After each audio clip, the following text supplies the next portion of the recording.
Sag Harbor Township School District is inviting you to join a Google Meet.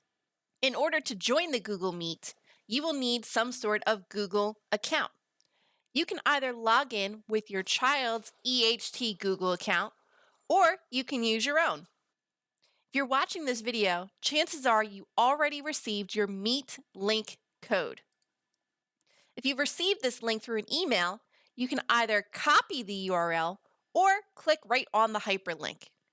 To be sure that you have the right code, make sure it reads meet.google.com and it should have a series of characters at the end. If this is your first time using Google Meet on your device, you may have to allow Meet to use your camera and microphone. Keep in mind when you get to this screen that the teacher technically has to allow you into the Meet session if you are not signed in as an EHT student. When you go to hit join now, there may be a delay if they're not in the room just yet. As more people may join the session, they should appear right on your screen. At any time, you should be able to turn off your microphone or your camera should you need to. You'll notice that these icons down here at the bottom turn off your camera and turn off your microphone. It's usually best practice to leave your camera on and turn off your microphone unless you really need to have it turned on.